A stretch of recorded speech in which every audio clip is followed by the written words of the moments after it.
And we are here. Welcome, everyone, to this week's episode of the Lopes Goes Last podcast. Grateful that you can join me here today from whenever and wherever you are watching this. I'd like to take a quick second to say if you have not subscribed, please do so. Subscribe, hit that little notification bell so that you never miss any episode or clip.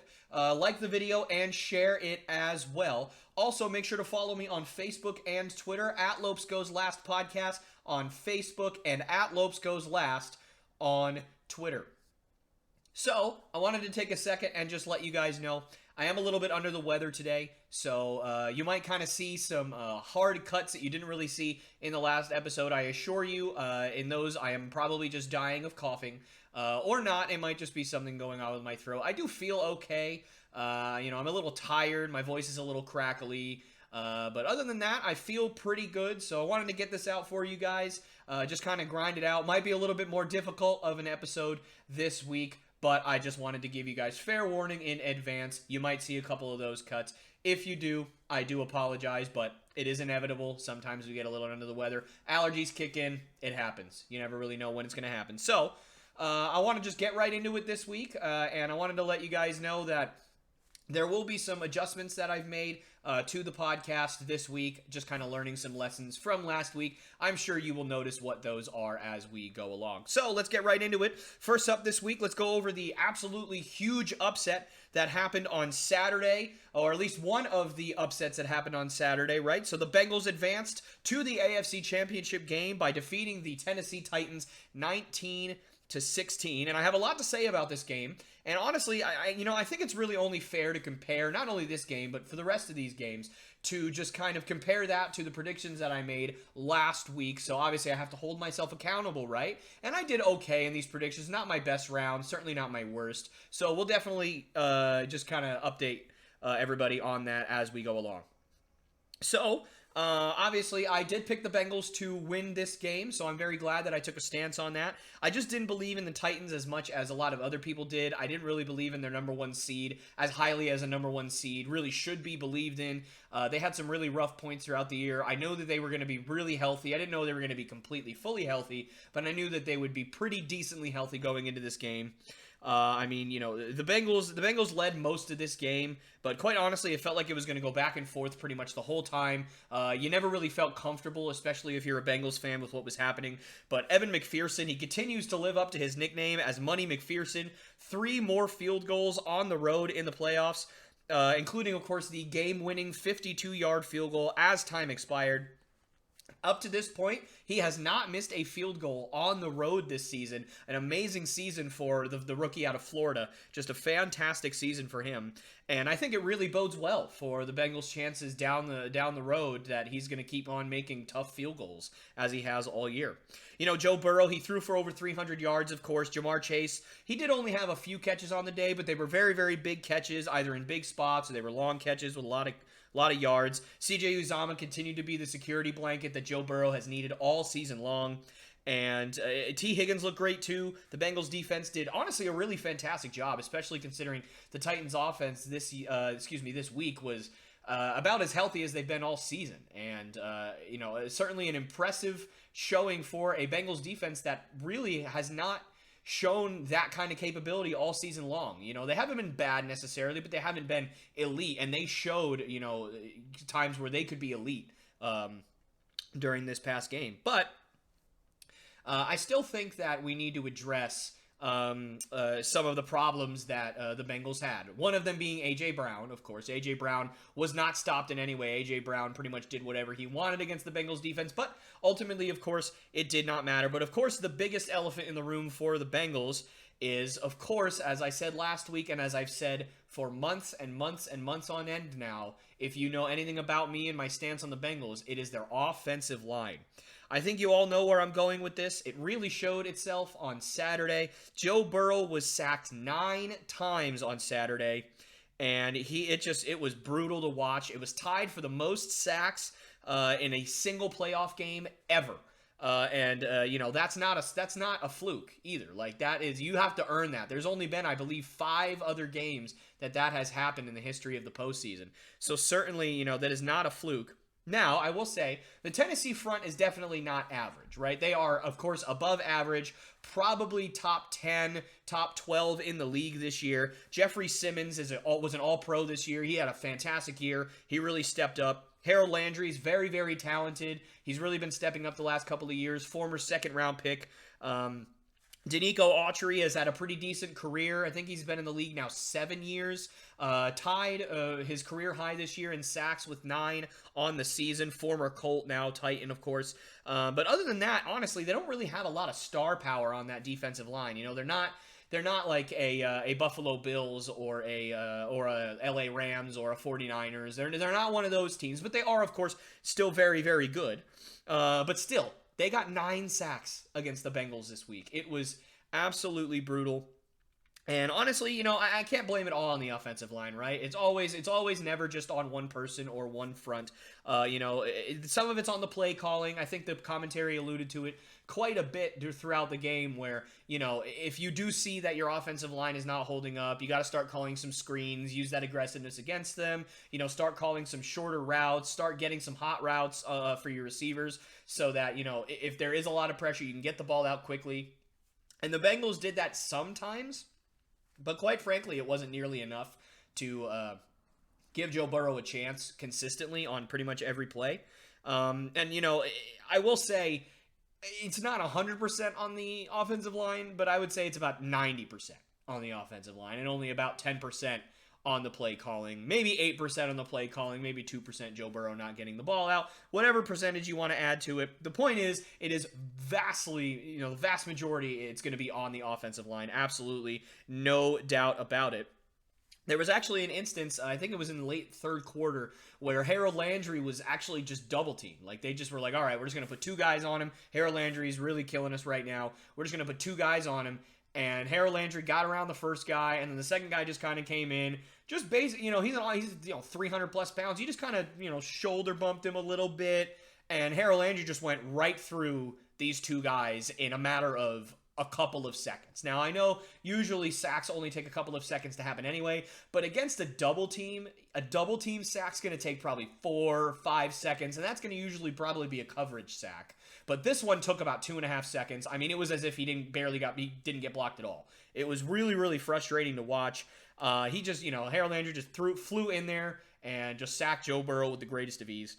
You know, it was gross. I mean, it was honestly really gross. But of course, as the Bengals have done all year, they really, really pulled it out. I mean, it was absolutely spectacular, you know, how they were able to pull it out.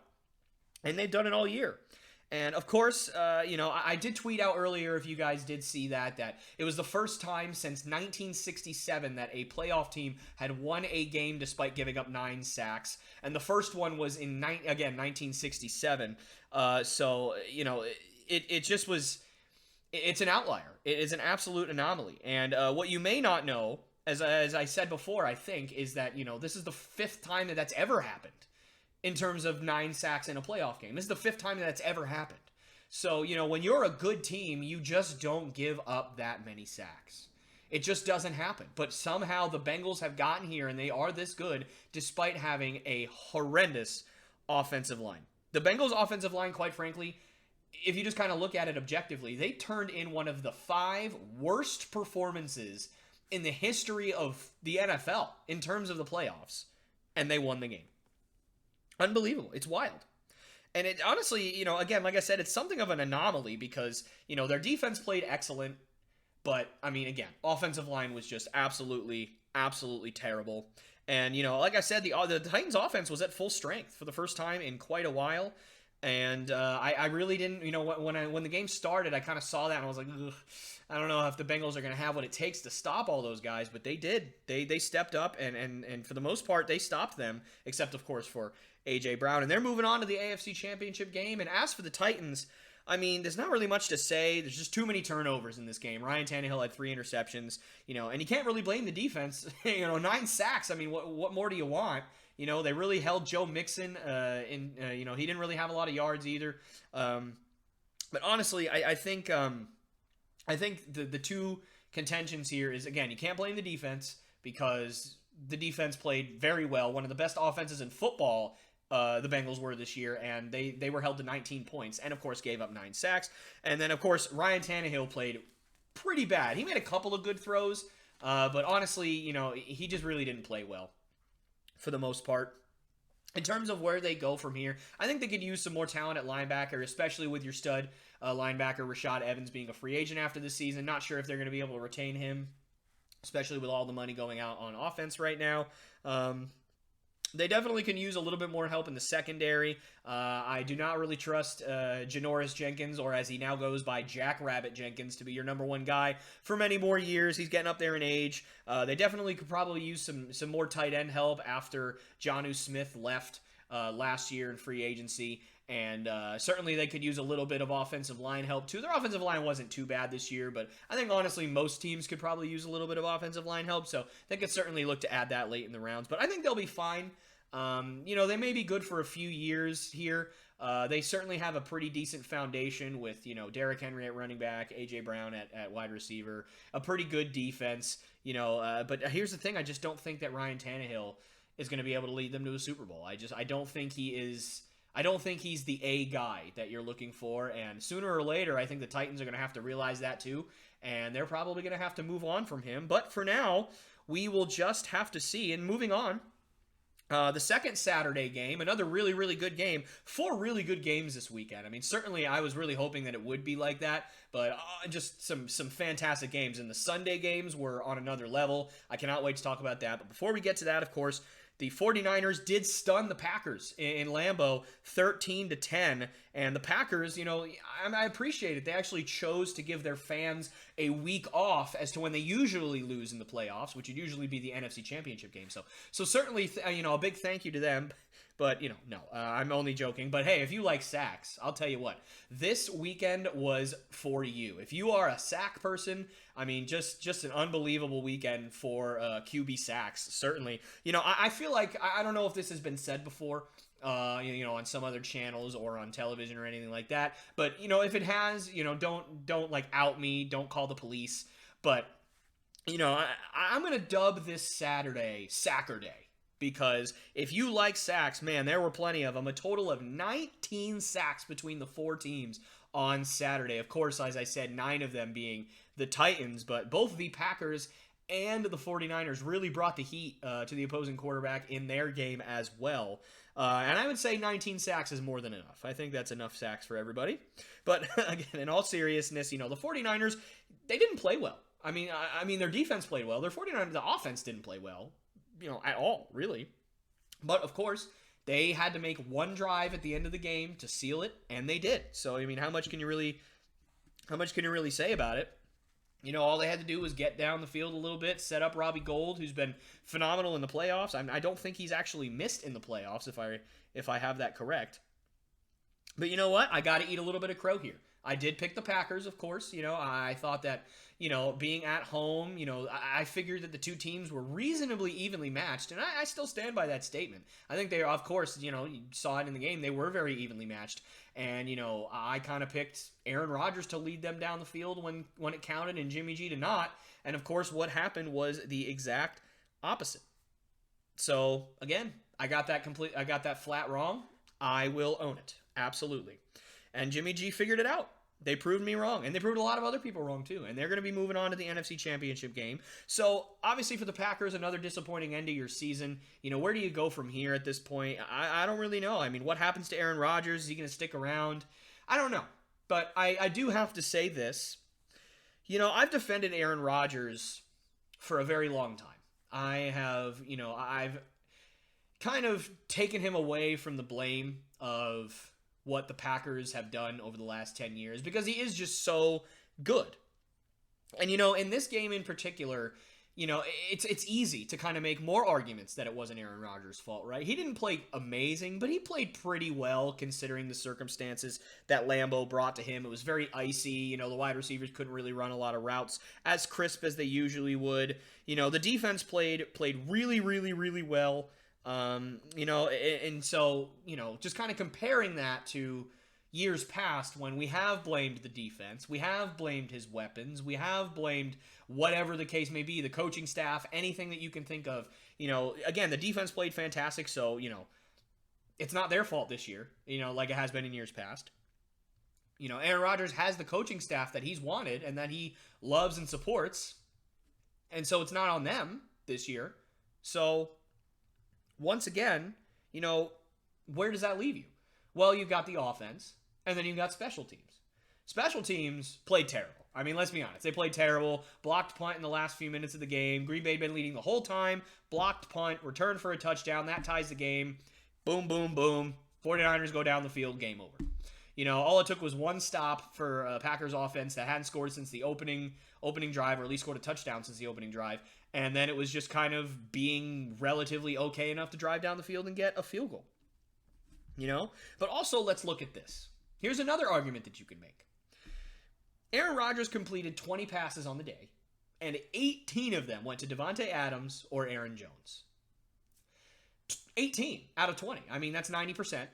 So, you're talking about basically nobody else getting open, nobody else being able to do anything on your team. I understand that Marquez Valdes-Scantling was injured, but Allen Lazard didn't step up at all. Randall Cobb didn't really step up at all. Obviously, any of the other weapons that the Packers had didn't step up. And it was just those two guys.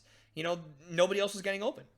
And, the offensive line did play a lot of backups against a 49ers front that's just deadly. I mean, they are deadly, and they held up reasonably well. They didn't do amazing, but I think they did a pretty good job considering the position that they were in.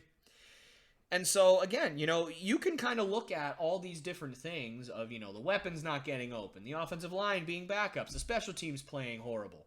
You can look at all of that and say, you know what, it's not Aaron Rodgers' fault again. You can say that. And you know what, maybe in years past I would have said that. But I will tell you this, I just don't think I can overlook these things anymore. I don't think I can look the other way as it pertains to Aaron Rodgers anymore. I mean, yes, again, all the things I talked about are true. The offensive line didn't play well. The special teams, everything that I mentioned. It's all true. You're right. It is. And this game by no means is entirely on the shoulders of number 12 in green and yellow. It isn't. But I can no longer absolve him of the blame. And I'm not trying to say that he's absolving himself of the blame. He had a press conference, I believe yesterday, that said, and I quote, "I'm taking my fair share of the blame in this one. I did not have a lot of good reads. I didn't make the throws when I needed to." He owned up to it, for sure. But you know what? At this point, he's got the weapons that he wants, or at least he's got some weapons that he wants. He's got a stud running back, the best wide receiver in football, a tight end who at the very least last year, maybe not so much this year, but last year was just siphoning touchdowns despite not having a lot of catches in Robert Tonyan. And you know what? He's never really had a great defense either, but now he's got a phenomenal defense. He's got, one of my favorite cornerbacks in Jair Alexander, Rashawn Gary, Kenny Clark, not Zaire Smith, excuse me, that's a basketball player, Zadarius Smith, pardon me. They have a lot of guys that are really, really good on that defense and that have played very, very well throughout this year. And their defense has been fantastic. So, this year he has had a great defense. But this loss is every bit on Aaron Rodgers as it is everyone else. And it's been difficult for me and a lot of other people to say that. It's been especially difficult for Packers fans to realize that. But it's true. Look at this. Since 2010, Aaron Rodgers has lost 4 times to just the 49ers in the postseason. It has just been abject failure after abject failure after abject failure. And it's not just that he's, 49ers are his kryptonite and he's been successful otherwise. No, he's gotten to the NFC Championship, it feels like every single year, and just has not been able to get it done. And again, you can blame everybody else. And by you, I don't mean Aaron Rodgers. I mean me or another fan or analysts or anything like that. We can blame everybody else all we want. But, I think here's a great way to explain it. I watched a documentary on Terrell Owens, and I can't remember the guy who said it. But there was somebody who went on there and said, you know what, maybe, I know that he had a lot of problems in San Francisco, and they may not have been his. And I know that he had a lot of problems in Dallas, and they may not have been his. And I know that he had a lot of problems in Philly, and they may not have been his. And I know he had a lot of problems in Buffalo, and they may not have been his. But let me tell you, if there are problems everywhere you go, you might just be the problem. And the constant since 2010 on this team was not the defense, it was not the coaching staff, It's not the special teams. It's not the offensive line. It's Aaron Rodgers. And I can't ignore it, and I cannot defend him anymore. And if the Packers keep him around, they should honestly, they should get him some more weapons. But, man, they are so strapped to the salary cap. I think they're at minus $45 million already. I don't see how in the heck that's going to work. But you know what? I don't really know what the future holds for them. So we, again, are just going to have to see. And now we're going to move on to the games on Sunday. I mean, what an absolutely amazing 2 games that we were blessed with as fans on Sunday. First up, the Rams hanging on to beat the Bucks 30-27. And the crazy thing is, this was alluded to a lot if you watched the games, was the first 3 games of the 4-game stretch here in the divisional round, the first 3 each ended on game-winning field goals as time expired from the visiting team. So certainly a really cool fact there. And it's so funny. Obviously, I write what I have. I write my notes and everything. As the games go along, so that I don't forget, and then I have the freshest information that I can. And I actually wrote that this is one of the best division games that I can remember. And then we were treated to Bills-Chiefs right after it, which was probably even better than this game. So just an unbelievable weekend. But, in terms of this game, obviously, it reminded me of Super Bowl 51, Patriots-Falcons, in so many ways, for obvious reasons. Sorry, Falcons fans, to remind you of that. But the Bucs were down 27-3 at one point. Not necessarily as bad as 28-3, but 27-3, still pretty bad. And, of course, they came all the way back to tie it at 27 with just a couple of minutes left in the game. And I'll tell you this. Watching the comeback as it unfolded, I mean, there was no person in the world that I felt worse for than Matthew Stafford. I mean, anybody, and I feel like anybody who watched the game objectively that wasn't a fan of either team necessarily probably agrees with me on that. For those of you who do not know, Matthew Stafford, current quarterback, I don't know why it's so difficult to say, current quarterback of the Rams, spent his whole career on the Lions, which means that he never won a playoff game because he played for the Lions and they were, horrible. Again, he's won 1 now, obviously, with the Rams. He's won 2 now. But he gets traded to the Rams this past offseason. Rams have really good receivers in Cooper Kupp and Robert Woods, Van Jefferson. They have a lot of weapons. They trade for Von Miller. They already have a guy, Jalen Ramsey. They have arguably the best player in the NFL of the last, 8 to 9 years in Aaron Donald. This was the year. This was the year that Matthew Stafford was going to prove everyone who said it was his fault wrong. He was going to exercise all those demons and look, all those people who said that Detroit was his fault. He couldn't get it done. He was not a big-time quarterback. He couldn't win in the big game. It was his time to show that not only is he a top 10 quarterback in the league, but that he deserves maybe one day to be a Hall of Famer. But you know what? Maybe we were all wrong.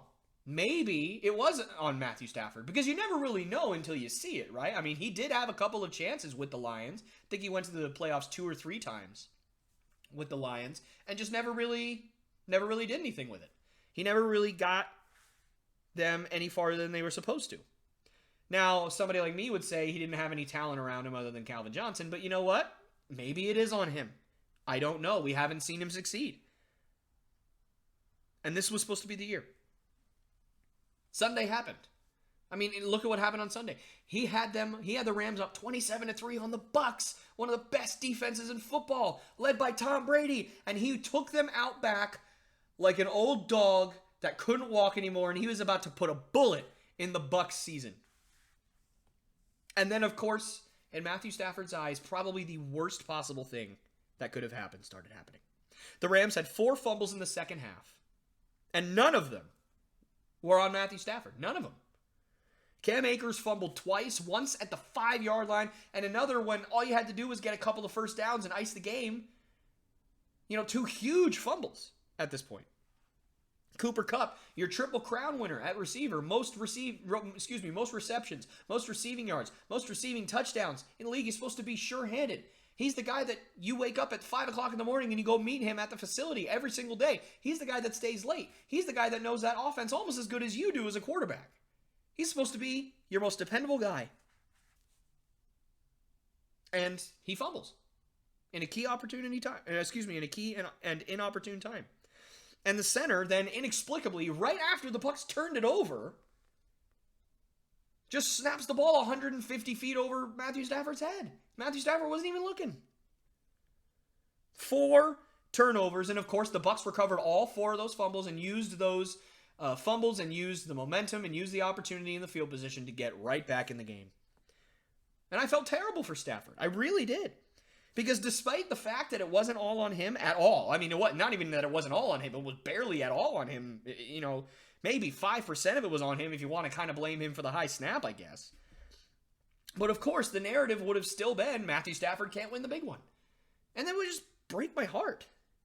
Tom Brady was going to do it again. He was going to make another big, impossible comeback in a career full of them. 44 years old, legacy secured, greatest of all time. He was going to do it again, but this time, instead of being at the expense of a Matt Ryan or, you know, a Donovan McNabb or, you know, anybody else that he's faced, a Jake Delhomme, who cares? Sorry, Jake Delhomme, but who cares? Sorry. He was going to do it at the expense of a man who, quite frankly, at this point in his career, is desperate.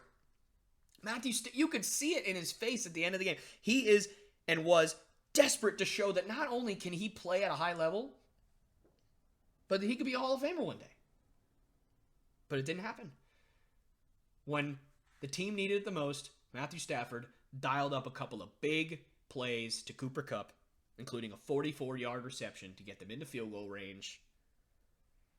And that was it. And that was it. Rams held on. And it was awesome. Awesome to see. Now, again, as a lifelong Patriots fan, you know, it always stinks to see Tom Brady lose. But you know what? I kind of wanted him to lose this time. Because it's just such a beautiful story. I want Matthew Stafford to have his chance. Now, I don't know if they're going to go to the Super Bowl or if they're going to win the Super Bowl. I can't tell you that. But if they make it there, it's going to be really hard for me to not root for them. It really is. I'm being honest with you. I understand that as an analyst or as a journalist or just as a dude, I guess, I'm just supposed to be objective. But man, it's going to be hard. It's going to be difficult for me to not root for him. But of course, with all the good for the Rams, then comes all of the bad for the Bucks.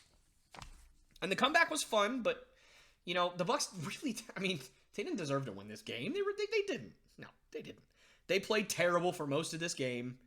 They really just started to figure things out in the fourth quarter. Tom Brady, you know, he's so good that they almost pulled it out anyway. I mean, despite their defense playing terrible, their offense really just not playing well all day long, but not this time. Even Tom Brady didn't have it in him to come back. Now, he did his best, but not this time. Now, he didn't have a great game, but, you know, there's not really much that you can do when your defense can't really stop anybody. I mean, without those 4 turnovers, quite honestly, I think the Bucks lose by 20. They lose by 20. Like, it was just, it was looking like it was going to be a blowout. And they just didn't play well enough. And so for them, you know, for the Bucks, what happens now? I don't know. You know, I say that a lot, but this one's really like, I don't know. Like, you know, it's kind of like the Packers where you don't have any salary cap space. You know, everybody on your team, you know, came back from last year. You know, what do you do with that? Chris Godwin, one of your best playmakers, you know, he might be leaving. Do you franchise tag him and go way, way, way into the cap? You know, maybe even a few of your best defenders might leave as well. And, of course, what happens with Tom Brady? You know, there was chatter before the game that Tom Brady was going to think about maybe retiring. Will he retire? No. Of course he's not going to retire after that. I mean, come on. You think that Tom Brady's going to go out not winning a Super Bowl? You're out of your mind. If he doesn't win a Super Bowl for the next 15 years, he's going to play at least 60. I mean, let's just be honest with you. I thought he should have walked away after last year. I thought that he had proven everything he needed to prove, but obviously, you know, it's kind of a catch-22. It's hard to walk away from the game when you're that good, but you also don't want to end on falling short. So it's a catch-22, and it always will be. So, you know, we're going to see what happens with that, but you never really know, I guess. I mean, it could happen, but I just don't see it. And I have a hard time believing that the Bucs are going to be as good as they were these last 2 years next year, because I do think Chris Godwin's going to end up having to leave unless they franchise tag him and go way into the cap. And if that's the case, then you're not going to be able to bring back some of your best defenders. You're not going to be able to re-sign some of your lower guys. You're not going to be able to replace the Antonio Brown horror show that was there. I mean, yeah, he was a horror show, but he was actually good for them, at least on the field. when he played. I still think they'll be contenders next year, but we'll see if a 45-year-old Brady with less weapons and a worse defense can be enough for them.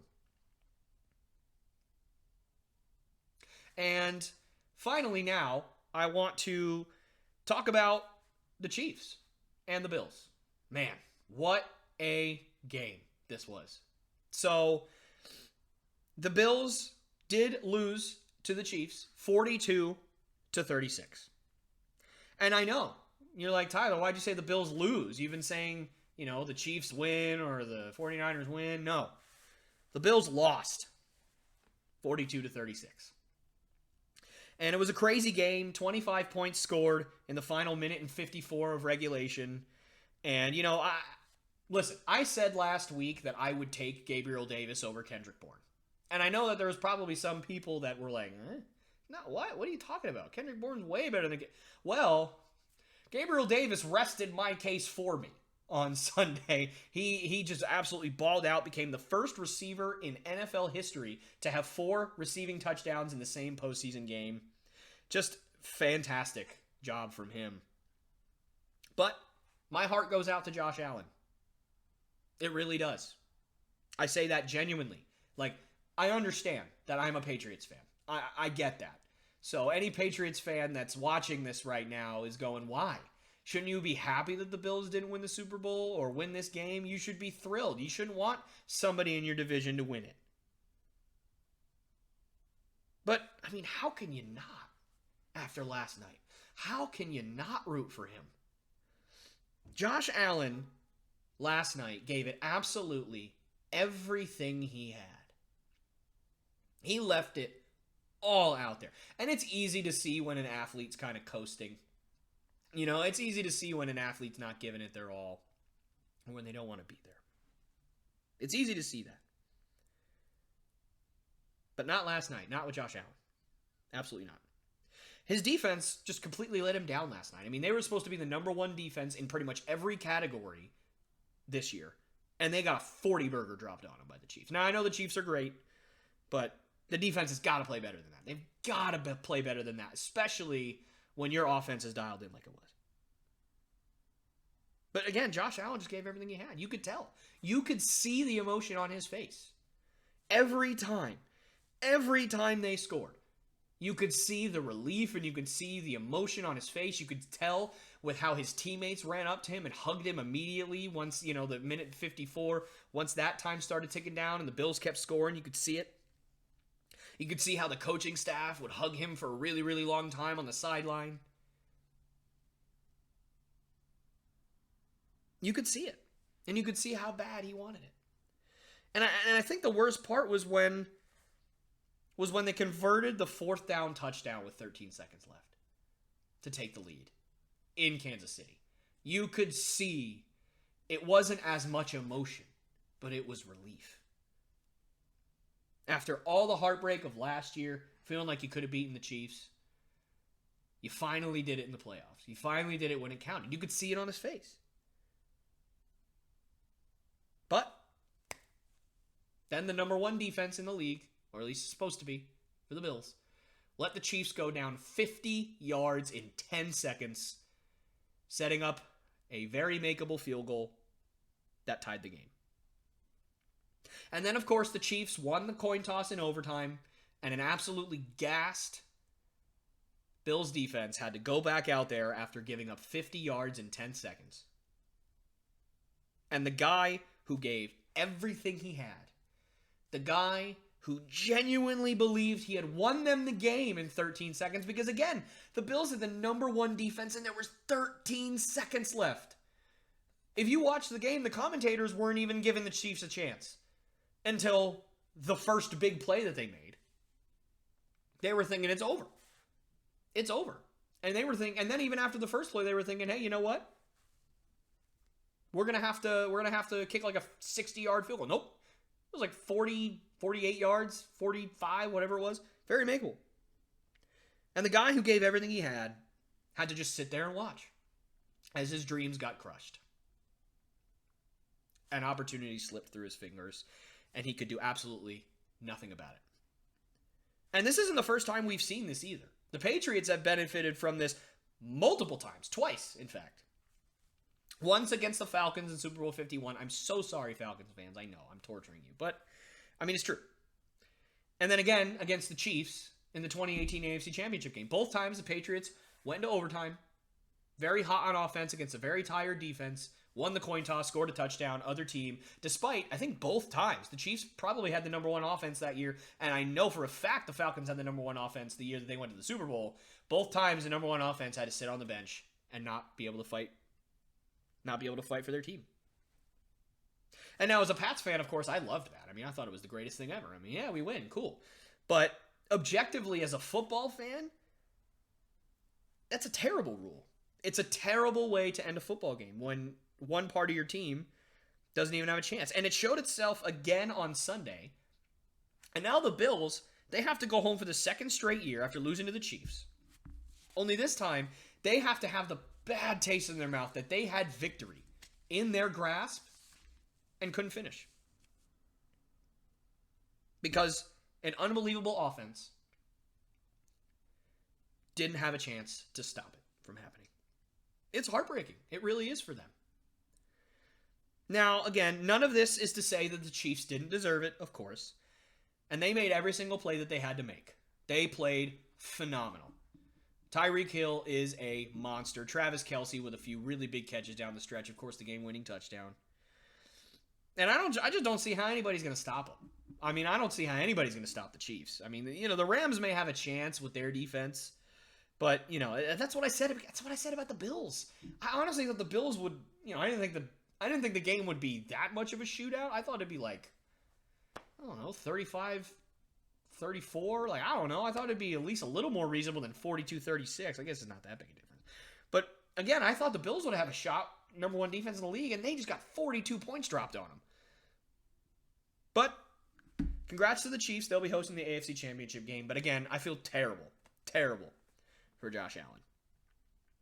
So quickly, I'll let you guys kind of just know my predictions for the championship games. I'm not going to go too deep here. They'll be pretty straightforward for you guys. Won't take more than a minute or two. The Bengals have no chance. I'm sorry. I know I picked them last week or this past week, I should say, to beat the Titans, and I genuinely meant it. But they got no chance this week. I'm not, and I'm not going to mince words. I'm always going to be honest with you guys. I'm always going to do my homework. I'm always going to give you my absolute 100% authentic, honest opinion at all times on here. I will not lie to you guys about what I feel and what I believe. And you're going to see that today. This is going to be a little bit angrier of a podcast as it goes along. You're going to see why. So, again, I'm always going to be honest with you guys. And the Bengals, in my mind, have no chance against the Chiefs on the road in Kansas City. If the Bills defense got a 40-burger drop down, and the Bengals defense is going to get smoked. Not only that, I don't know how many sacks the offensive line is going to give up, but 19 points is not going to be enough to stop the Chiefs. It was enough to stop the Titans because Ryan Tannehill's their quarterback and Derrick Henry was just coming off of a big injury. But it's not going to be enough to stop Patrick Mahomes. It just isn't. So, obviously, I'm taking the Chiefs. Now, 49ers-Rams is a bit more tricky. I think they're a little bit more evenly matched than we are kind of initially looking at it. Obviously, being the 4 and the 5 seed, you'd think that they're pretty close just off the hand. But, I mean, there's just something with this Rams team. I think the Rams are way better than their seeding really, made it look. And I think the Rams are going to find a way. And, I don't think any of us want to see another Jimmy G-filled Super Bowl. At least I don't.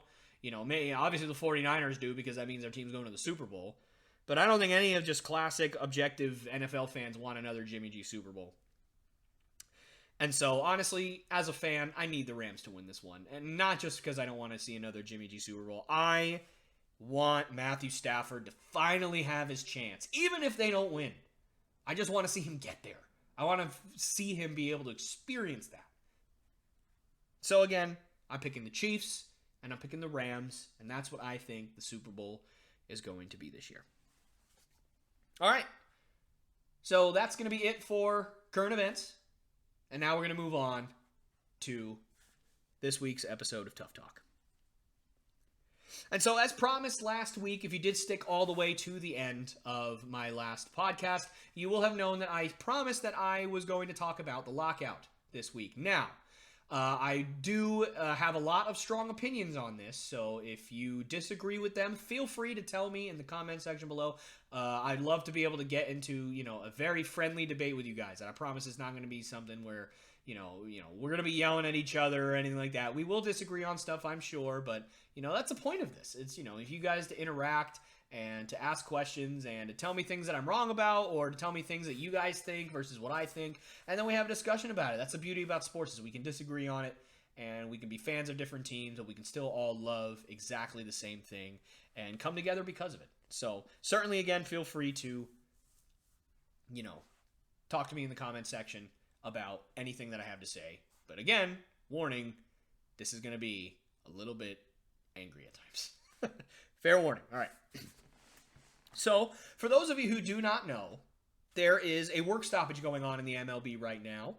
And the Players Association and the owners, basically, the owners, of course, of every MLB team, they basically couldn't get together and agree upon a new CBA.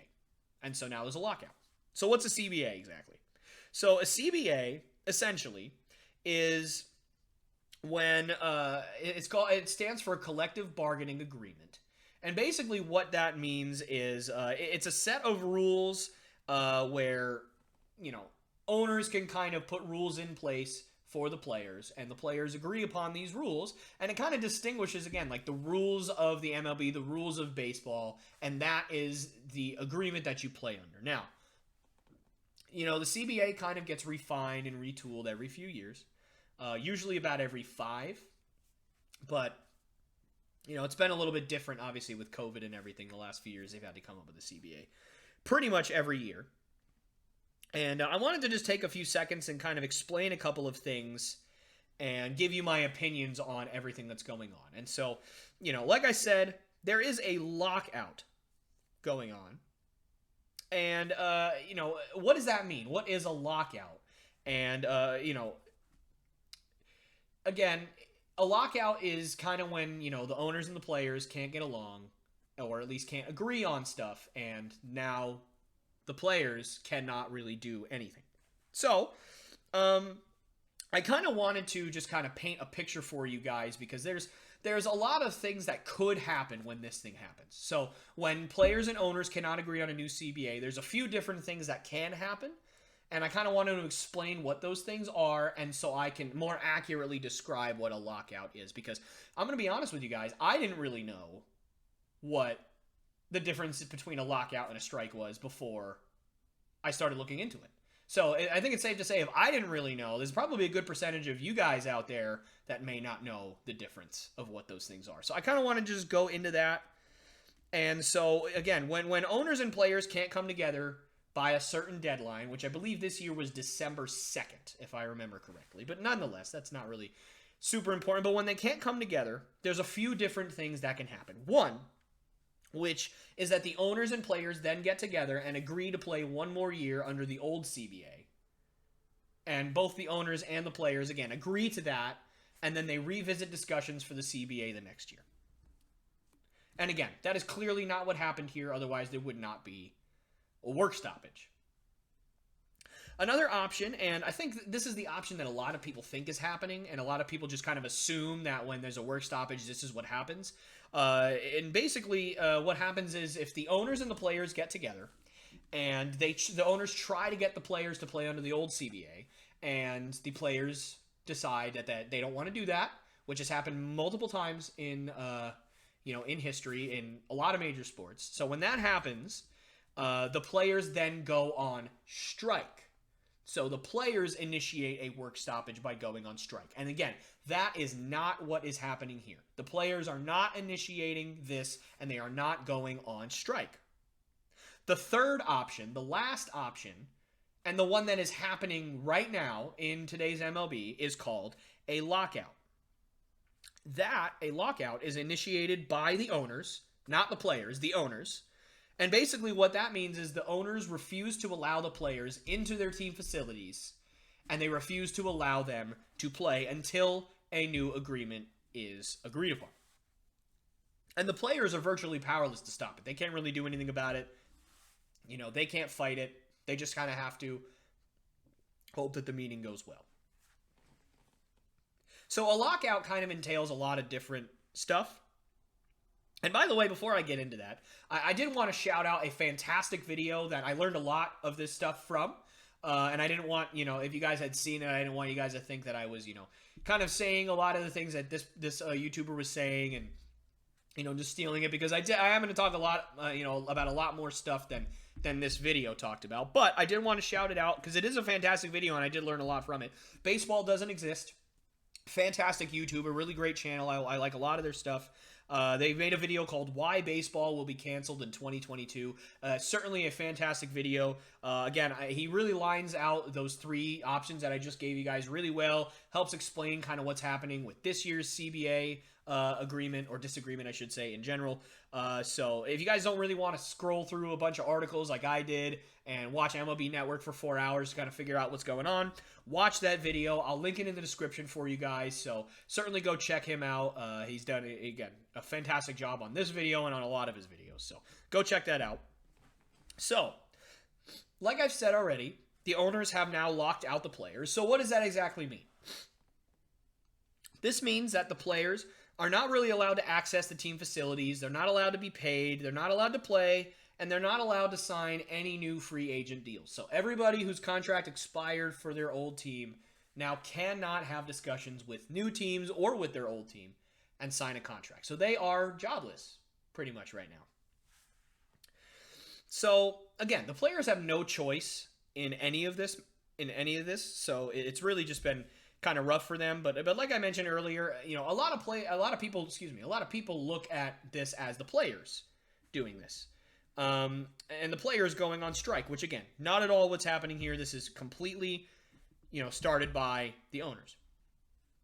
And I think the easiest way to kind of explain it, like I said, is at the end of the day, a lockout, which is what's happening now, is started and initiated by the owners, whereas a strike is initiated by the players. So what is happening now is a lockout.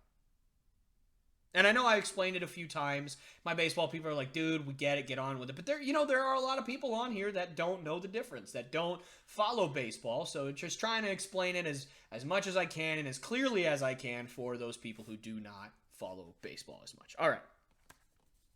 So, in terms of just another few things that kind of happen when it comes to a lockout, obviously players can't be paid. Goodness, players can't be paid, and it's just kind of they're being locked out. And I will say though, minor leagues do tend to kind of go on as scheduled. It has happened a few times where minor leagues don't continue as normal, but I've seen no indication that that's what's happening now. Minor leagues should be going as planned. And usually what that means is if you're not on the 40-man roster for the MLB, you are allowed to play. If you are added to the 40-man roster before the season, you are a victim of the lockout. So, another underrated, I say side effect probably, of a work stoppage is that drug testing also is halted for the MLB. Now, I don't really think I need to get into all the specific reasons why that's a big deal. I think we can all kind of infer that. And, steroids, recreational drugs, that all could wind up being, a much bigger factor this year than maybe it otherwise would have been if there was no work stoppage. And I know none of us want it to, but you know what? It might happen. It might happen. And quite frankly, I will say this. This is where it's going to start to get angry, again, fair warning. So, are there a lot of repercussions for a work stoppage in terms of for players and for owners? For owners, they might lose a little bit of money, but it's mostly for the players. The players are the ones that suffer the most. I mean, why is there a work stoppage this year? I'm sure there's a lot of people that, again, don't follow baseball that are like, well, why is it happening this year? I figured it would probably happen a year ago or 2 years ago with COVID. And that's good. That's a fair reasoning. But why is it happening this year? I mean, and it hasn't happened since 1994. So why this year? Why now? And I'll tell you why. It's because of Rob Manfred. It's because of the commissioner of baseball. That's why. The commissioner of baseball, Rob Manfred, is a turd hat. He's a turd hat. Now, go ahead and cancel me. That's fine. I don't really care. You can go right ahead and you can, kick me off YouTube. Go right ahead. He's a turd hat. If that's what you want to do, he's a turd hat. I'll say it a million times. I don't care. That's how I feel. And if I wasn't a Christian man, I probably would instead just repeat the line that Ant-Man, that Paul Rudd said at the beginning of Ant-Man when he's talking to his ex-wife about her new boyfriend. If you know, you know. But because I'm a Christian man, I will not do that. Now, again, I try to look at situations like this impartially. I try to look at the facts of, what the players want, why it's happening, what the owners want, and why it's happening, and try and make a decision based on that as to who I think is in the wrong in this scenario or any other scenario where it comes to a work stoppage. And I can see other work stoppages in history in other sports, and in baseball, of course, where the players, I think, were in the wrong. For instance, the 1987 lockout in the NFL. Now, the cause was a noble one, which is they were fighting for free agency, which, if you're a very new sports person, you don't really know the history of sports, you might think free agency was just a given. It was not. It did not really start happening in sports until, maybe 30 years ago, 40 years ago.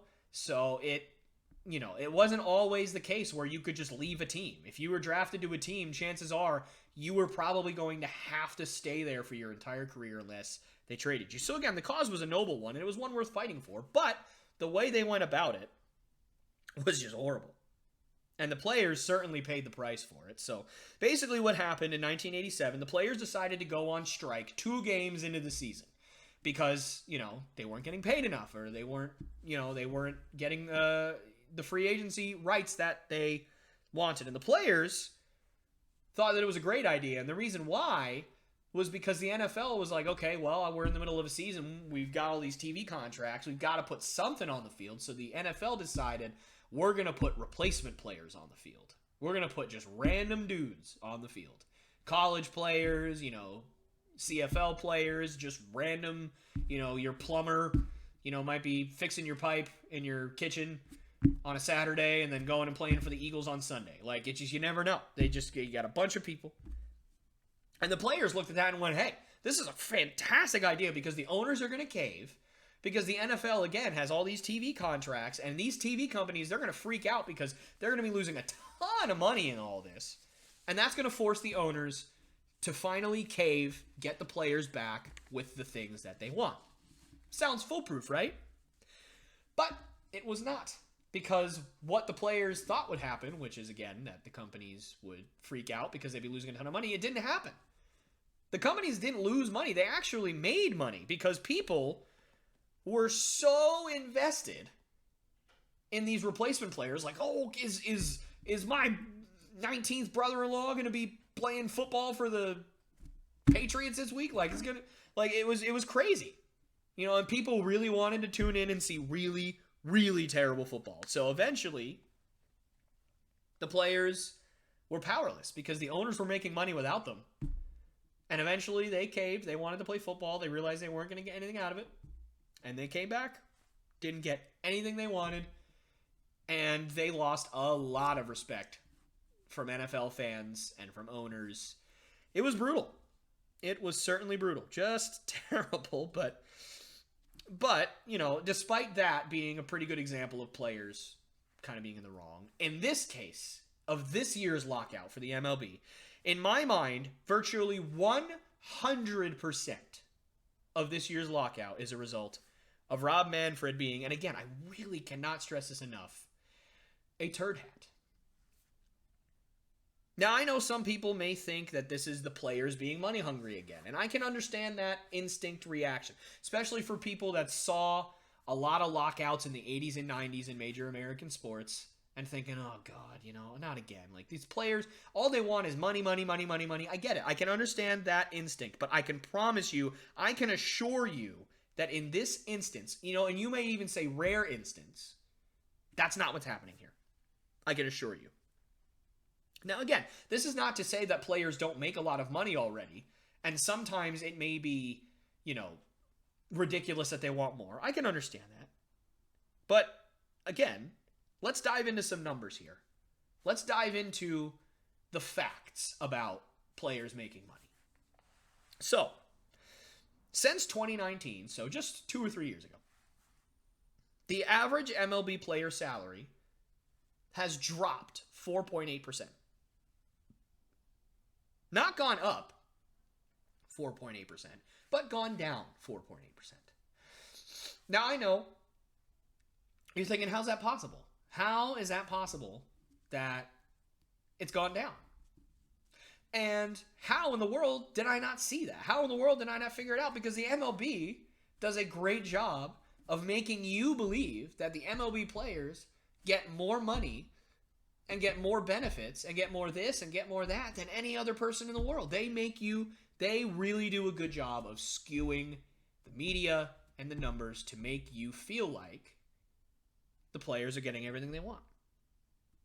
And the owners, they cried foul during COVID. I mean, they were just all up in arms because they were going to lose $1.5 billion because of the shortened season and because of everything that happened with COVID and because of no fans in the stadiums and blah, blah, blah, blah, blah.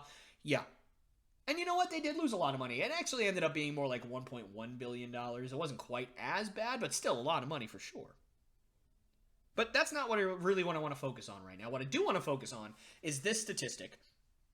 According to Forbes, from 2010 to 2021, even with the big $1.1 billion loss, MLB owners made an estimated $10 billion in profit. Not the teams, by the way. Not everyone. The owners made $10 billion since 2010. Now, if you replaced that $1.1 billion loss with a $1.1 billion gain, which I think is about fair, considering the year to year and what it would end up being. I think $1.1 billion is probably fair to estimate. Plus, it's a little easier since, it's a mirror. But if you replaced it, that means that they would have made $12 billion in just over 10 years. It's about $1 billion a year. I think I could live on that. Especially since most MLB owners, that's not their only project. It's not the only thing they own. They own businesses or they own companies or whatever the case may be. And yet, despite all of this, MLB salaries have gone down since 2019. Gone down, not gone up. And the owners, they still want to lower the luxury tax threshold and have even more revenue sharing, even though they're making all this money. They also want to eliminate salary arbitration, which basically salary arbitration, for those who don't know, it's when the MLB and the players bring in a third party, and basically it just kind of allows the players to make what they think is worth. The players give an offer what they think is worth, what they think they're worth, and the MLB team gives the arbitrator what the MLB team thinks the player is worth, and the arbitrator decides which one will happen. So it basically gives the players a chance to make even just small amounts more money than they would have made otherwise. And the owners want to get rid of that for another kind of salary system. And if that's not enough, they also want to somehow make free agency occur later in a player's career and give themselves more years of team control of a player. Despite the fact that they already have 6 guaranteed years once a player gets called up. So the way that structure works in MLB, again, for those of you who don't know, I know you baseball people know what I'm going to say here. But just in case people who don't know the structure of how the MLB works, there's the minor leagues. So you have a low A, a high A, a double A, and a triple A. So those are considered the minor leagues. And then, of course, you have the MLB teams. So like the teams that you know, like the Yankees, the Red Sox, the Dodgers, the Angels. Like those are the main teams. But every team has minor league teams as well. And when a player plays for the minor league teams, they make a minor league salary. And then once they get called up, they now have to make a certain MLB minimum amount of money until a few years in, and then they go to arbitration, and then they go to free agency. Unless, of course, they sign a contract somewhere in that time. But just for simplicity's sake, that's kind of how the structure works of a contract.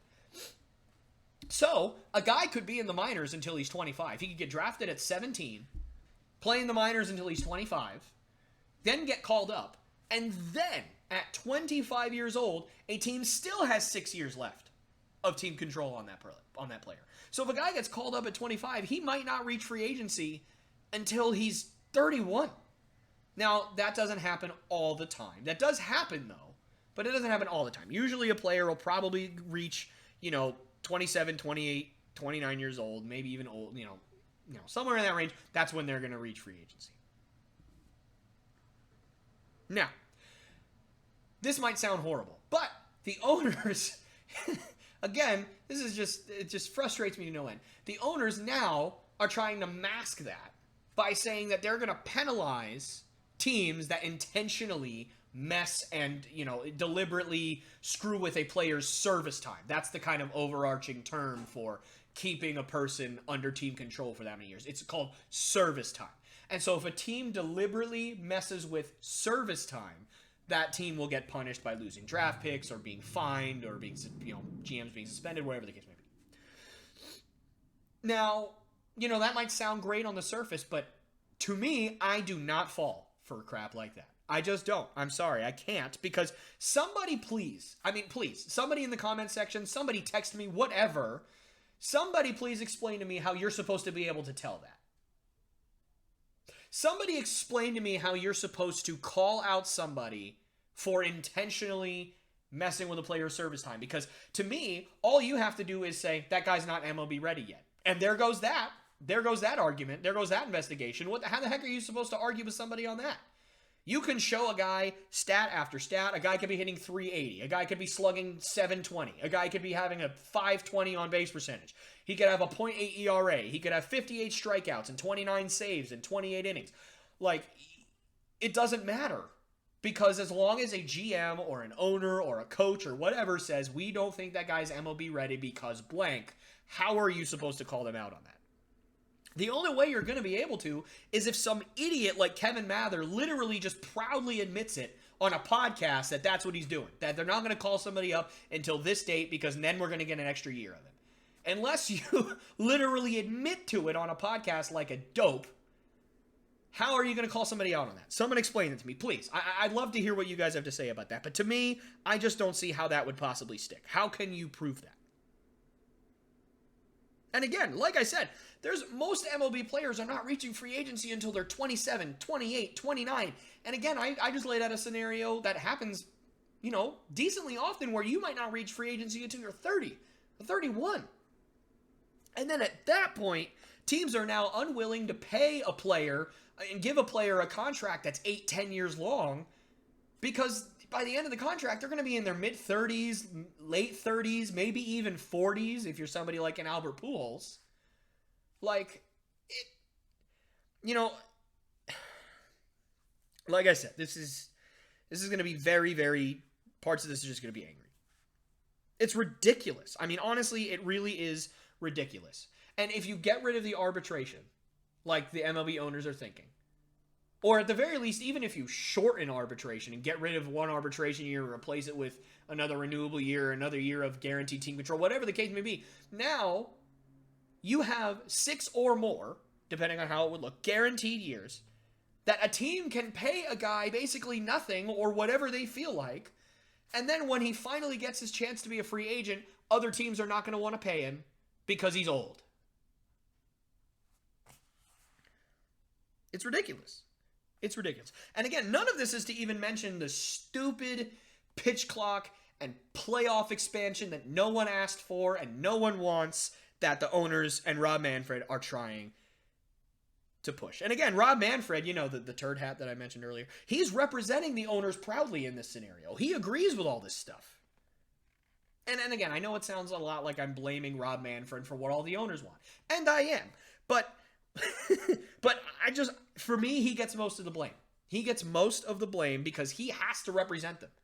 He has to represent them. So I think he gets most of the blame. Now, why? Why does he get most of the blame? Why am I blaming Rob Manfred for all of this? Because, quite frankly, he's awful. He's awful. And I'm going to back up my statement. I'm going to back up my turd hat statement, I promise. Owners are owners. They're always going to be owners. All right? They're always going to be greedy. They're always going to be money hungry. They're always going to do what's best for their pockets and not always what's best for their team. They're owners. That's what they do. A lot of owners are not even, they don't even care about baseball necessarily. They just want to do it to make money. But guess what? We knew all of this. We know all this about owners. But you know who is supposed to care about the game of baseball? You know who is supposed to care about the teams that baseball represents? You know who is supposed to care about the fans of baseball? The commissioner of baseball. That's who's supposed to care. The commissioner of baseball. And Rob Manfred, as the commissioner, has shown time and time again he does not care about the game of baseball. He does not care about the teams. He does not care about the players. And he does not care about the fans. And on top of all of the stupid and ridiculous stuff that he has let through, like the pitch clock and now probably another playoff expansion like he did last year, cheating scandals, several of them, by the way, he has been, on top of all of that, widely accused, and again, I say accused, of approving the doctoring and distortion of baseballs from year to year, from season to season. So what does that mean? For those of you who do not know, what does that mean, distorting and doctoring baseballs on a season-to-season basis? Well, my MLB fans, let me paint you a picture here. Let me paint you a picture of what I saw. Did you guys watch the 2019 season at all? I'm sure some of you did. Now, when you did you notice that in 2019, for some reason out of like nowhere, everybody had seen, all these teams were just hitting crazy amounts of home runs, especially the Yankees and the Twins. You know how the Twins and the Yankees were in that home run race to see who was going to, actually hold the record because they both had already broken it, and we were just kind of waiting to see who was going to be 1 and 2. You guys remember that? You guys ever think about why that happened in 2019 specifically? Well, the theory is that Rob Manfred, again, allegedly, approved baseballs to be made a certain way in 2019 so that when struck with a bat, it would go farther, making home runs easier. Now, the reason that was given for that was because they wanted to make the game more exciting to kind of, cater to a younger audience and bring in more fans. Okay, not a super ethical thing to do, but you know what? Fine. If that's your reason, then fine. I don't think that it's the right thing to do, but fine. But you know what? You're not really supposed to do that, but people did start catching on to that was probably happening somewhere. And so what happened in 2020? What happened in 2020 was that all of a sudden these balls that were going out in 2019, they started dying at the track. You start seeing guys act like they just hit a no-doubt home run, and it's 45 feet short of the fence, and they don't understand what's going on. Happened to Jock Peterson just this past season. I remember watching him hit a ball that he thought was just completely gone, bat flipped, and it was like 15 feet short of the fence, and he literally just had this look on his face like he had no idea how it didn't go out. So, now we're thinking, okay, well, they just changed it back. They just changed it back to the normal balls because people thought, people kind of caught on to what was it. Nope, that's not what happened.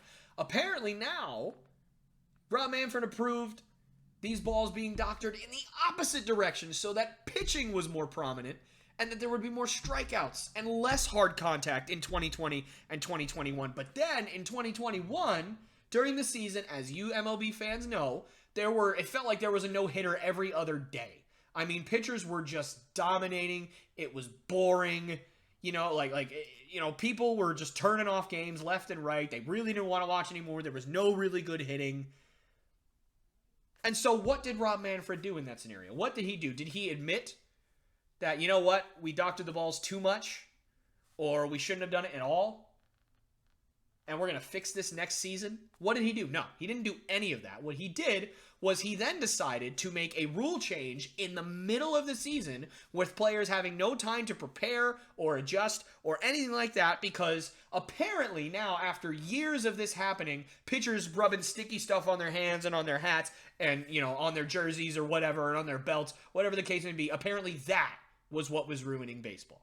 So Rob Manfred had to change all these pitching rules and put in all this crazy stuff where the umpires had to check the pitchers in the middle of every half inning or whatever. It was ridiculous. And he did it in the middle of the season. Now, if you're like me, I was a pitcher too. So I have the mindset that I always want to be at my best when I'm out there. Now, I never cheated. I never doctored baseballs or used pine tar or used sun lotion or whatever the case may be to make it easier for me to pitch. I was never about that. But if I was doing something like that and it was perfectly acceptable and out in the open, by the way, now it wasn't a secret. It was out in the open. Everybody knew it was happening. Even the batters knew it was happening. If that is what was going on and I was doing that, I would certainly not want it to be changed in the middle of a season when I have no time to adjust to it. No time to make mechanical adjustments, no time to, come up with other things that I could be doing. And Rob Manfred decided that was the best course of action. Just scrap everything and change it in the middle of the season. And none of I'm still going. All this horrible stuff has happened just in the last few years with Rob Manfred, and there's still more because none of this comes even remotely close to the worst thing a commissioner has ever said. But before I get to that, the craziest rumor of all that I wanted to mention to you guys. Now, I didn't know about this rumor until a couple of days ago. Here's the rumor. The rumor is because of those baseballs being doctored, one way 1 year and one way the other, we kind of looked at it, not we, but people kind of looked at it and said, why? Why did that happen? Why did they decide to make that decision? And the rumor is that the owners were worried because in 2019, there were a lot of big-name free agent pitchers that were going to be, again, free agents, and they were going to have to sign big contracts. So Rob Manfred approved the baseballs to be hit a certain way where they would go farther so that pitching stats would be worse so that the owners would have to pay less money for those big free agent pitchers because their numbers would be inflated and worse. Now, again, none of this has been proven. None of this was even remotely proven. But then in 2020, who were the big name free agents? Shortstops, hitters, a lot of big name free agent hitters. And what did they do? In 2020, they made it harder to hit the baseball for power. This cannot be a coincidence. Now, again, you might be yelling conspiracy theory, whatever, that's fine. None of it's been proven. I'm just saying, if it came out that that did happen, wouldn't that make sense, though? Doesn't it make sense? I think it does. Now, like I said, none of this comes even close to literally the worst thing a commissioner has ever said. Now, on February 16th, 2017. Sorry, I had to gather myself because I was going to have a stroke. On February 16th, 2017, right in the middle of all of the ball doctoring, by the way. This is, they say it might have happened, it was kind of in the works back then. You never really know. But the commissioner was asked to defend his actions in the punishments or lack thereof punishments of the Houston Astros and their cheating scandal back in 2016 and 2017. So, the Houston Astros won the World Series, and it came out that they were cheating. It came out that they were using garbage cans to, because they were stealing signs and everything like that, and using garbage cans to tell the hitters what pitch was coming, blah, blah, blah, blah. A lot of you know this. So, what did he say that was so horrible? So, again, he was asked to defend his punishments. So, for those of you who don't know, Rob Manfred did not suspend or punish any of the players involved. He did not ban any of the owners or general managers or presidents for life. He did suspend them, but he didn't ban them. And he did not strip them of their World Series title. None of those things were a part of the punishment. Now, when he was asked, again on February 16th of the following year, why he did not strip them of the World Series title even though it was tainted, Rob Manfred's answer was this, and I quote, "The idea of an asterisk or asking for any piece of metal back seems like a futile act."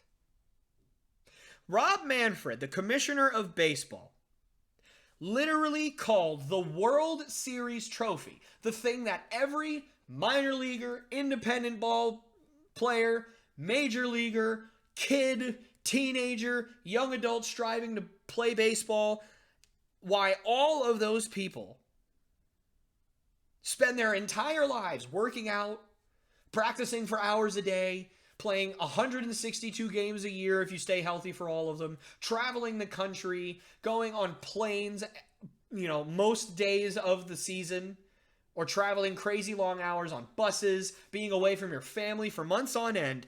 He called that thing. And by the way, this isn't even to count, players playing through injury or having to deal with greedy owners or having to deal with all the crazy processes of free agency. The thing that makes players want to go through all of the hell that it takes to be a Major League Baseball player, he called that thing a piece of metal. The thing that makes major leaguers want to play, he called it a piece of metal. He has no respect for what the players want and what they strive for. And if that doesn't tick you off enough, by the way, the trophy is literally called the Commissioner's Trophy. The trophy represents his job, and his job represents that trophy, and he still had the audacity to call it a piece of metal. Ken Rosenthal is one of the best reporters that I have ever had the privilege of seeing his work done.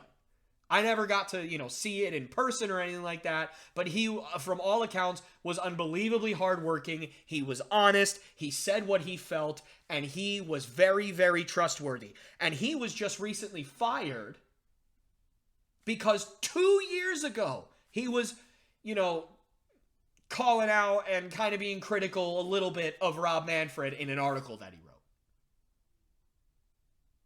Rob Manfred he's spineless. He is spineless. Guys, this guy does not care about you. He does not care about the game of baseball. He does not care about the players. He does not care about any of that. And if you still think he does after hearing all of this, I don't know what to tell you. I don't know what to tell you. I really don't.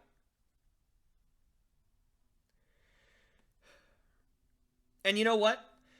You have every right to your opinion, and I don't want you guys to, be dissuaded or anything from having your opinion. That's not why I do this. I'm telling you how I feel, and if you are as honest in your conviction and loving Rob Manfred as I am in despising him, then that's great.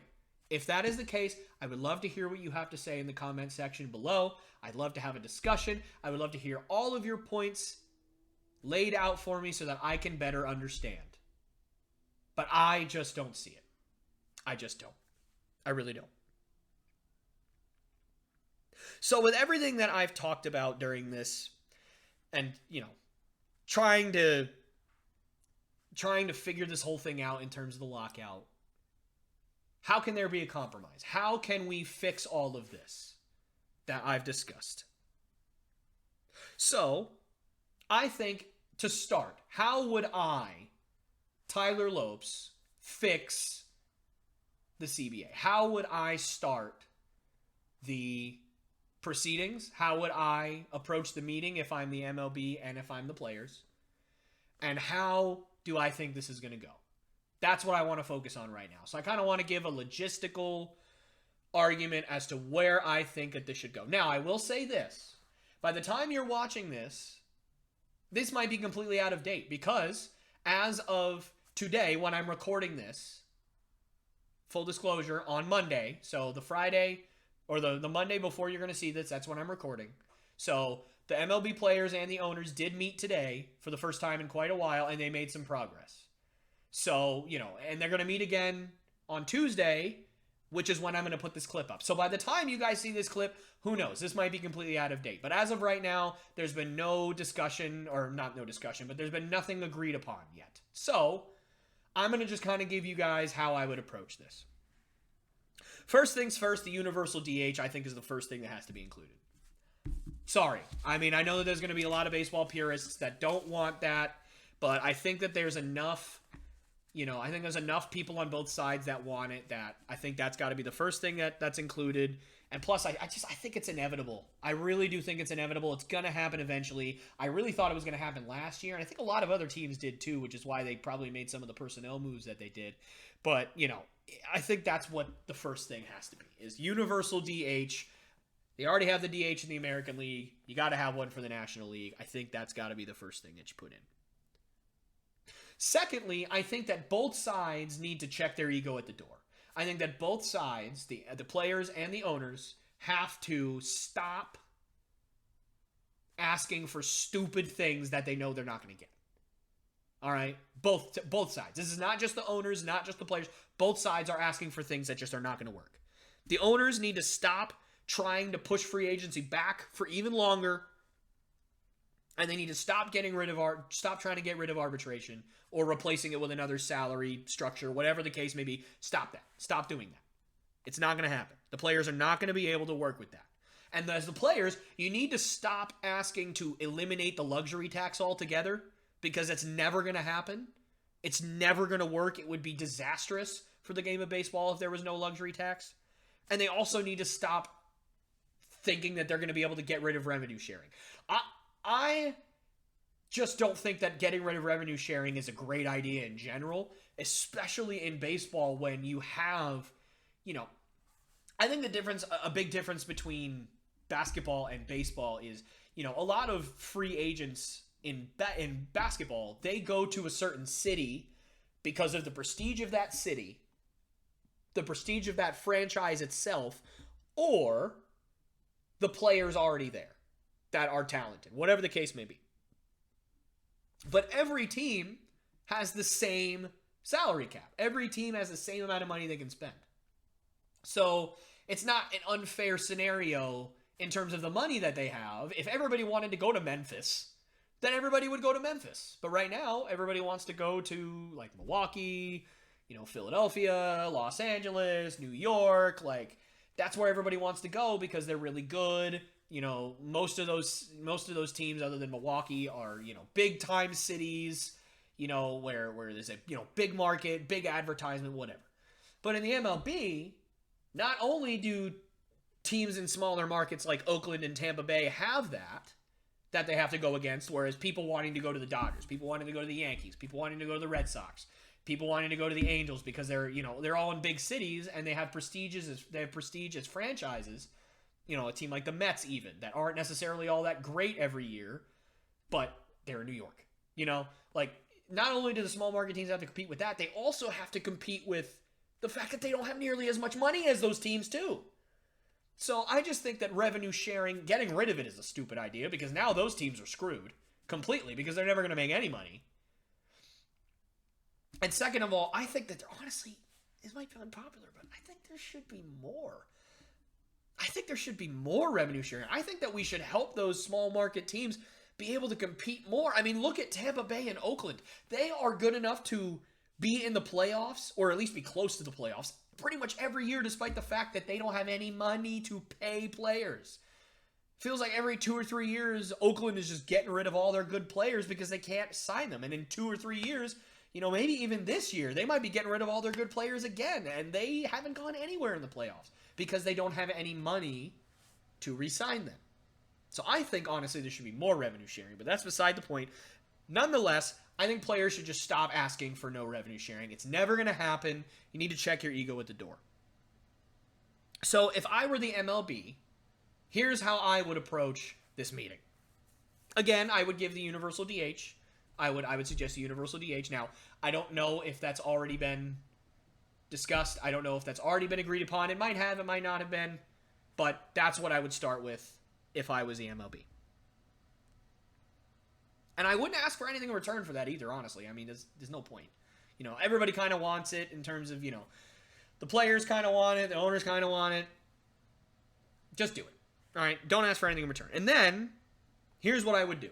This is where it's a give and it's a take. So, I think that the MLB and the players both have to understand I am going to lose stuff that I want. I'm not going to get everything that I want in terms of this meeting. But what I can do is I can get something that I want by giving up something else that I want. So I can get some things that I want, but not everything. So what I would do if I was the MLB is I would propose to increase revenue sharing, which is something that the MLB wants and the players do not want. But in return, I would offer the players one of the main things that they want, which is a higher minimum salary. That's how I would approach that. Higher revenue sharing. Let's help out these young teams. I know that you guys don't want it, but if you go with me on this, I will make sure you get a higher minimum salary when you get called up to the majors. And then, here we go, right? Guys, it's gonna happen. There's no way it's not gonna happen at some point. And then after that, I would say, all right, here's your stupid playoff expansion that no one wants, and here's the pitch clock that no one wants, and here's all the other stupid ideas that MLB wants to push. I would put them all in there. But in exchange,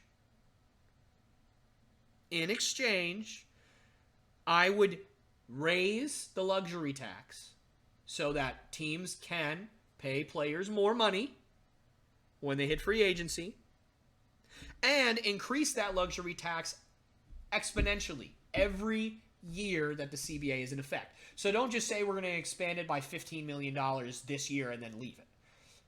Instead, go at it with an approach of we're going to expand it by $6 million every year for the next 5 years. So that at the end of the CBA, it will have expanded $30 million. That's how I would approach that. And then, what I would do is I would remove one renewable year from every major league contract as a throw-in to that. Because I think $6 million per year or something like that, players are going to scoff at that. They're going to be like, that doesn't do anything. Because they're not going to be able to, a lot of them may not be able to see the growth that would become of that. So I think with that, especially considering you are asking for a lot of ideas that players don't want, you got to give them multiple things in return. So, last thing, like I said, for this one, expand the luxury tax every year of the CBA, and in return, remove a renewable year from the major league contract, or remove an arbitration year, whatever you have to do, which will give you one less team year of control on your contract. And then after that, I would propose the updated draft lottery that the owners want. Now, I know that the players are wanting at least an 8-team draft lottery. If not, expanding that like the NBA does to every team that doesn't make the playoffs to stop tanking. And the owners don't want that. The owners want a 3-team draft lottery. So the top 3 teams have a chance.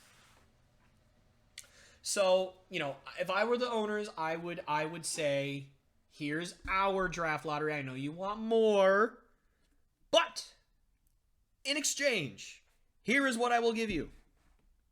I will raise the minimum amount of money a team is allowed to spend in year-to-year team salary.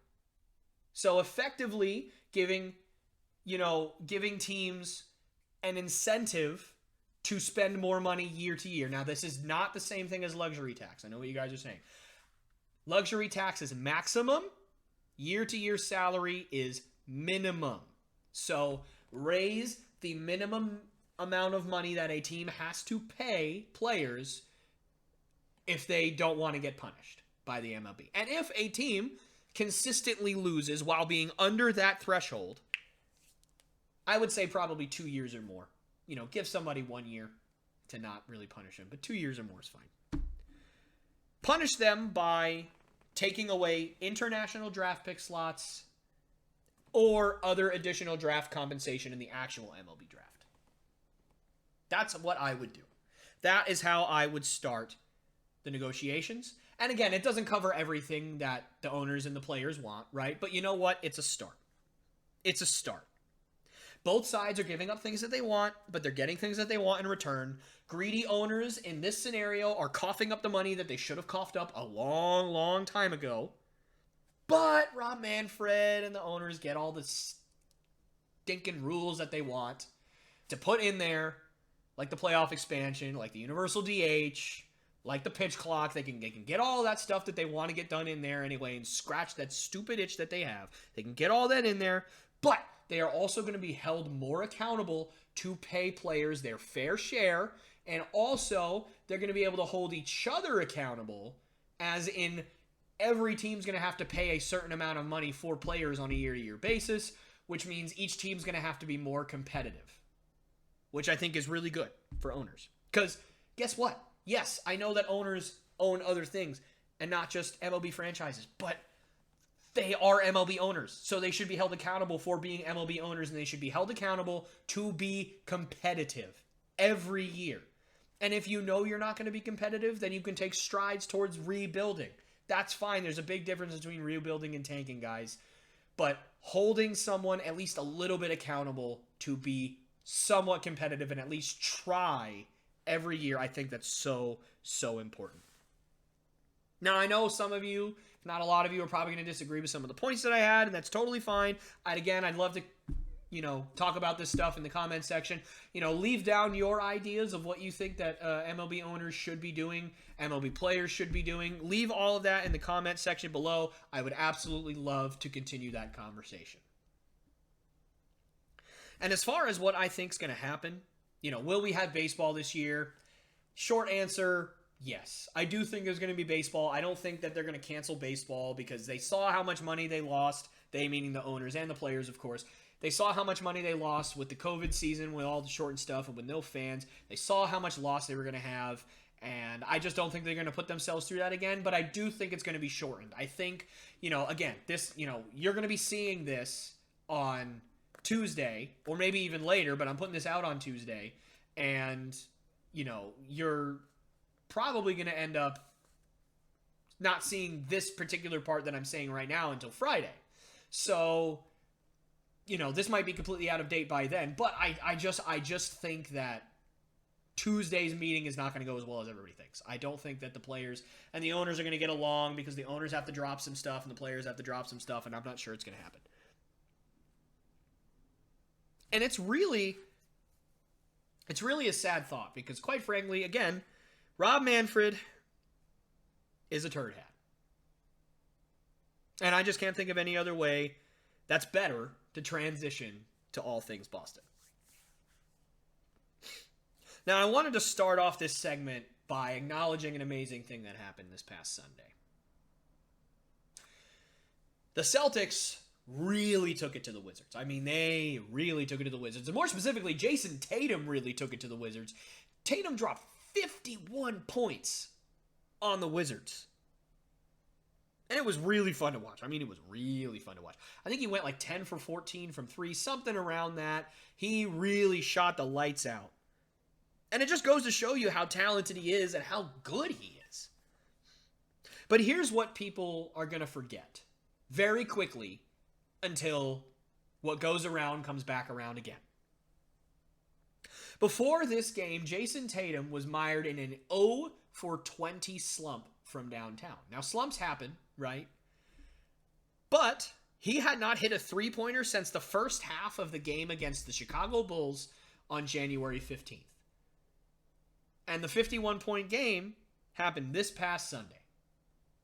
So that's the 23rd of January. That's 8 days without hitting a three-pointer. Give or take, obviously. So, what does that mean? Now, don't worry. This is not going to be another Jason Tatum rant. I promise you guys probably had enough of that last week. But, even though it's not warranted to have a Jason Tatum rant, because again, after Sunday, certainly does not deserve it, I did want to paint a picture for you guys as to what I'm going to talk about, which is the Celtics' biggest issue as a team this year. It's time we talked about their overall shooting. Now, I didn't talk much about this aspect of their game last week, other than just kind of mentioning a few players that I thought really could be good at that this year and beyond. But it only took me 2 episodes before I literally could not take it anymore, and I had to address it. I think the Celtics honestly may be the worst shooting team in the NBA. Now, the numbers don't back that up necessarily. They rank 21st in field goal percentage and 23rd in three-point percentage. So, it doesn't necessarily back that up in terms of the numbers. So maybe I'm exaggerating a little bit. But quite frankly, I don't really particularly care that I'm exaggerating a little bit. The Celtics, this year, they tried. They tried their very best to make the roster and change it all around so that it had more talent on it. And I honestly think that they did that. They did make a more talented roster this year. So I want to just take a few minutes and talk about the streaks that the Celtics have been on. And quite frankly, I don't really know what to say in terms of just how frustrating it has been to watch the Celtics on a day-to-day basis, because you literally never know what Celtics team you're going to get from start to finish every single day. Like, you really have no idea what Celtics team you are going to get. And it's frustrating. It's really, really, really, really frustrating because,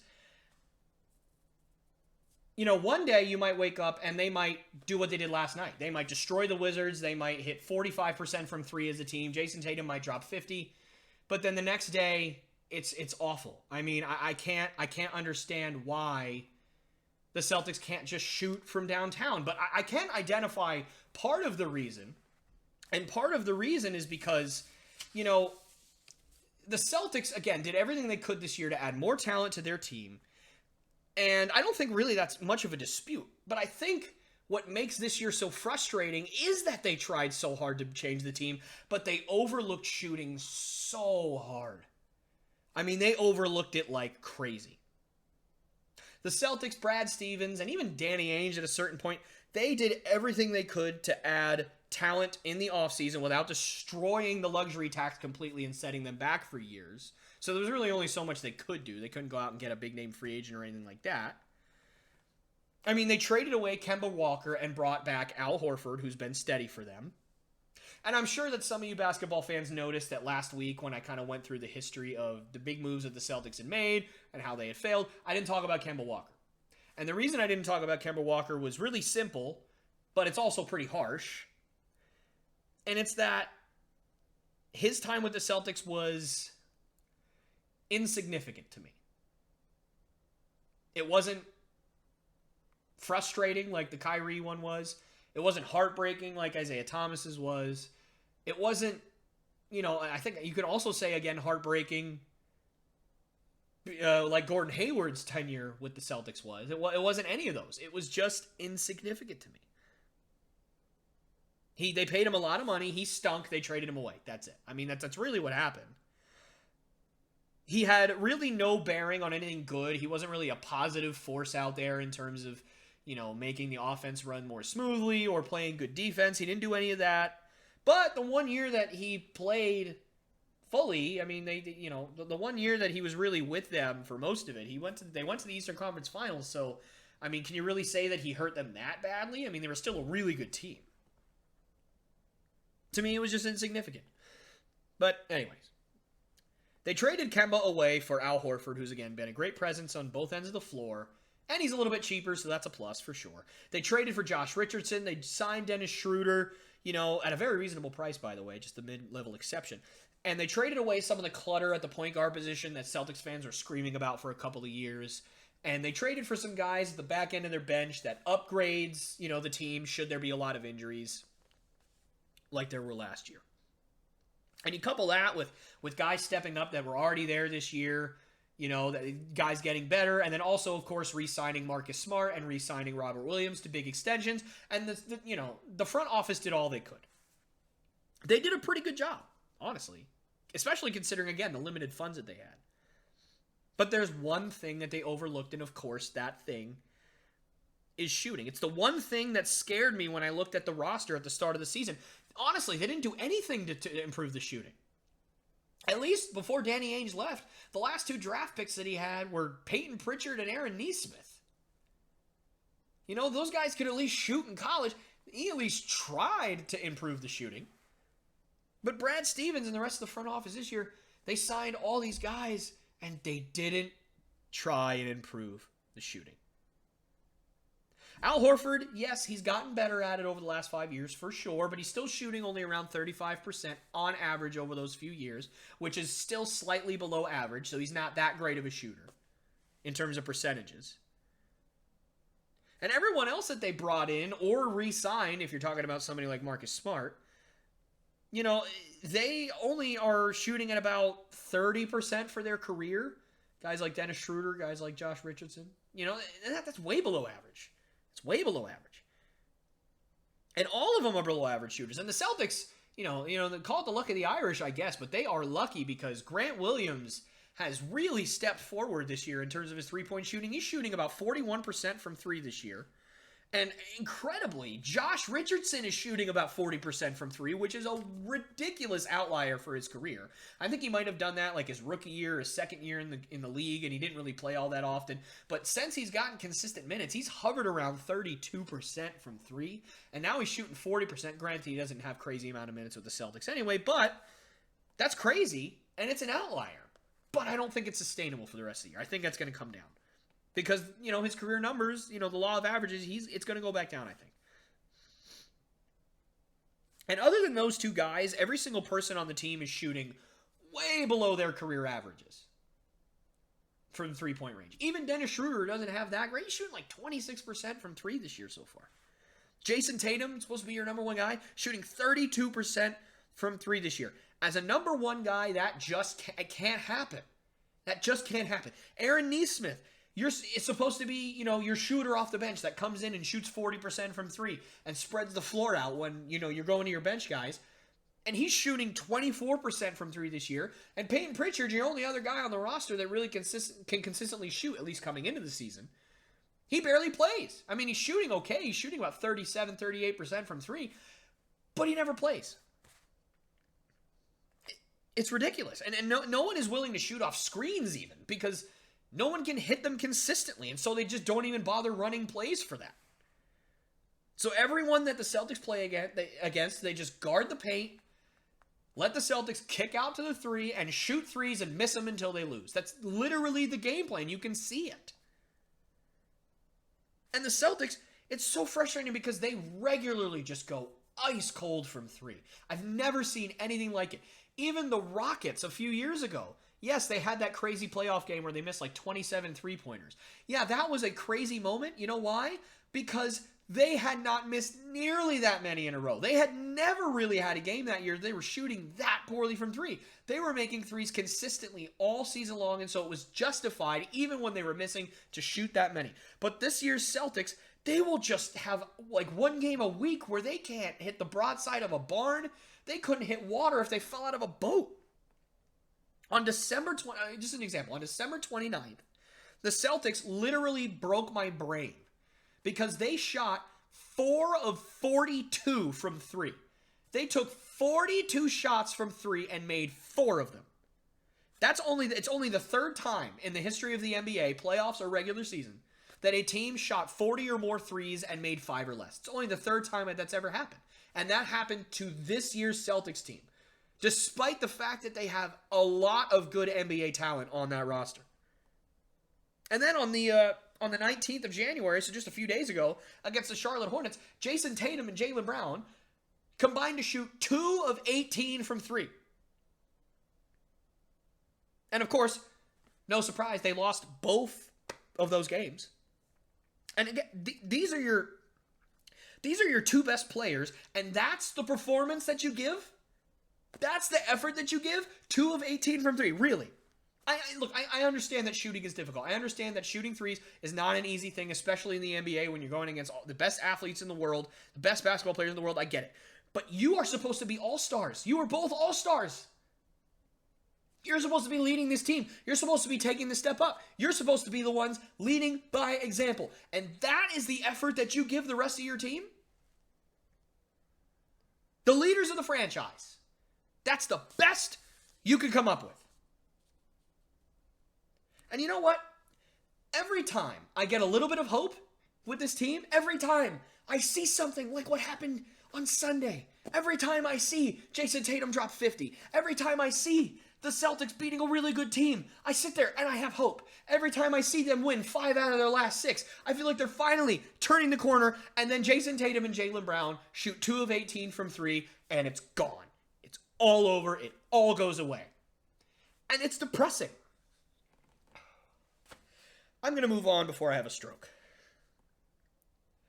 On a better note, the Celtics traded for Bol Bol this week, which, that's fun. I love that. That's great. That's a huge fan. I'm a huge fan of that. That's a great thing for my mental health and for my physical health.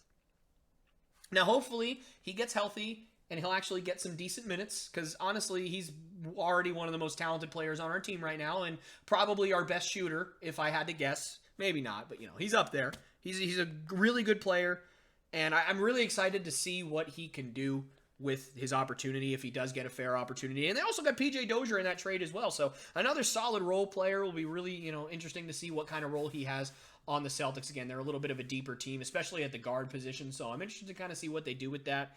But yeah, I just kind of wanted to mention that before I wrapped up here. Thank you guys so much for sticking that out. I know there was a lot of anger in that, and that's been piling up in me for a while. So I'm glad I got to get that out, and I'm glad that you guys stuck it out and were willing to be here with me and do that. But again, just thank you guys so much for watching, and be on the lookout for the next upcoming episodes and clips for next week. And I will see you guys soon. Hey guys, me again. I just want to say thank you so much for checking out the Lopes Goes Last podcast. It means the world to me that you decided to stick all the way to the end. That's super cool. So thank you again. And if you really, really like what you see, I'd love for you to subscribe, like the video, and share it with all your family and friends because, this is my passion project. This is what I love to do, and I really want the sucker to grow. And the only way that can happen is through you guys, is if you guys can help me out. So again, if you like what you saw, please subscribe, like the video, share with all your friends and family. That's the only way this is going to grow. And yeah, I'll see you guys next time.